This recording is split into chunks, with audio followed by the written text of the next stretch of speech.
But I do want to make one thing very clear.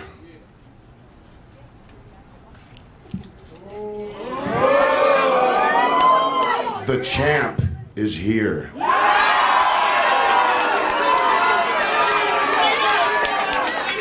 The two biggest stars the Ruthless Aggression era produced were Dave Batista and John Cena. The two of them were built almost simultaneously on the Raw and SmackDown brands, both showing signs of drawing power potential since mid-2004, before being targeted for a coronation on the same night at WrestleMania 21. We are looking at arguably the peak years of both Batista and Cena, 2005 for Dave, 2006 for John, who drew bigger and made a bigger impact overall in his rise. The obvious point would be the similarities in their programs. Both main evented WrestleMania against Triple H. Both shows followed each other with the pay-per-view model staying the same.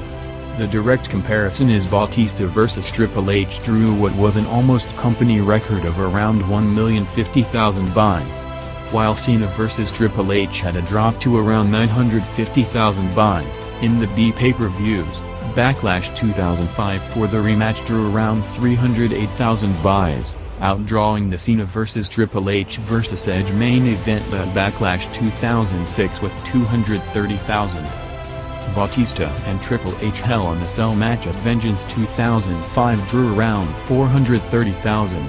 WWE, and Cena in particular, never drew a bigger B pay-per-view for the rest of their history on the regular pay-per-view model.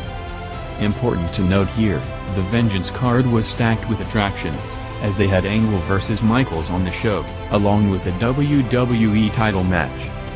Backlash 2005 was Hogan's return to pay-per-view, so the heavyweight title match was probably the secondary attraction on the show.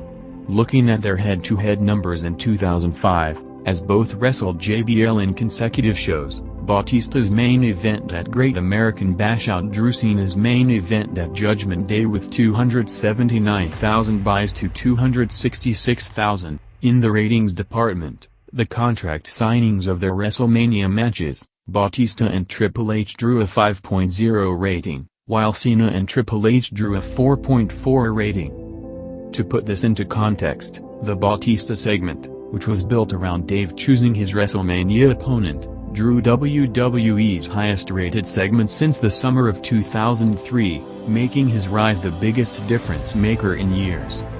In 2006, Cena had a bigger advantage as Raw went back to the higher-rated USA Network from Spike TV in October 2005.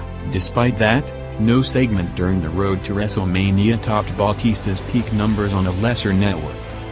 The company, thinking Cena could potentially cross over to mainstream media along with him being younger, made the choice to switch them brands, a decision that Dave didn't like, as after proving to be the biggest full-time draw in the company, he felt like he's being pushed back.